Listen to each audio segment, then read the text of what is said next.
The scream tore through the quiet evening like a siren. I bolted to my backyard, heart pounding, to find Karen, our HOA's self-appointed enforcer, sprawled across my deck, clutching her ankle. Her ruler, that cursed metal stick she wielded like a scepter, glinted beside her. "You'll pay for this," she shrieked, her face twisted with pain and fury. My deck, my sanctuary, was now her battlefield. She'd trespassed, uninvited, to measure my property, claiming it violated some obscure HOA rule about excessive square footage. I stood frozen, disbelief warring with rage. This wasn't just a neighborly spat, it was an invasion. Karen had terrorized our cul-de-sac for years, her clipboard a weapon, her rules a noose, fines for unapproved flower beds, citations for unruly mailboxes. She thrived on control. But my deck? I'd built it myself, every nail driven with pride, every board measured to code. I checked the HOA bylaws. My deck was legal. Yet here she was, accusing me of cheating the system. "I'll have this torn down by next week," she'd barked earlier that day, waving her ruler at my fence. I'd laughed it off, thinking she'd never dare cross my property line. I was wrong. As I called 911 for her injury, a bitter truth sank in. Karen wasn't just nosy, she was dangerous.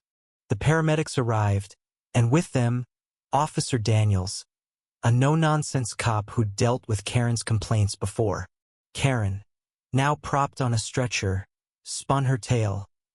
"I'd booby-trapped my deck," she claimed, to sabotage her official inspection. My jaw dropped. Booby-trapped? The deck was pristine, waxed just days ago. Then Daniel's eyes narrowed. "Ma'am, why were you on private property without permission?" Karen stammered, her story unraveling. That's when my neighbor, quiet old Mr. Jenkins, shuffled forward. He'd been watching from his porch, unnoticed. "I saw her climb the fence," he said, voice steady. "She wasn't invited." The crowd gasped. Jenkins, the recluse who never spoke, had just dropped a bombshell. Karen's face paled. She hadn't counted on a witness. The confrontation escalated at the HOA meeting the next week. Karen, hobbling on crutches, doubled down, demanding my deck's demolition and my expulsion from the neighborhood. She painted herself as a martyr, injured in the line of duty. But I was ready. I presented the bylaws, my permits, and Jenkins' sworn statement. Then I played my ace.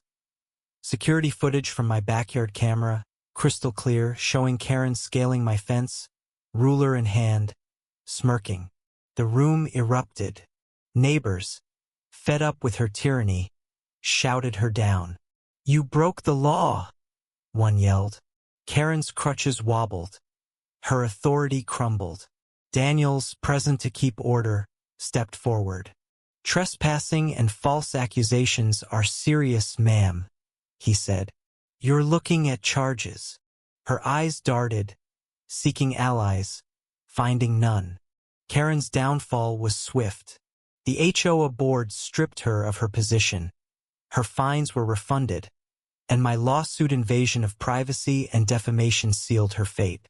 She settled out of court, her savings drained, her reputation shattered. The neighborhood exhaled, free at last. My deck stood proud, a symbol of resistance.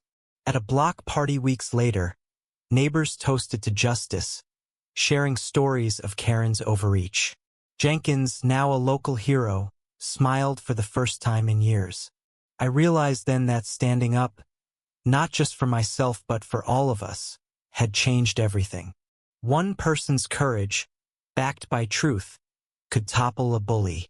Karen had slipped on her ruler, but her real fall was her own arrogance.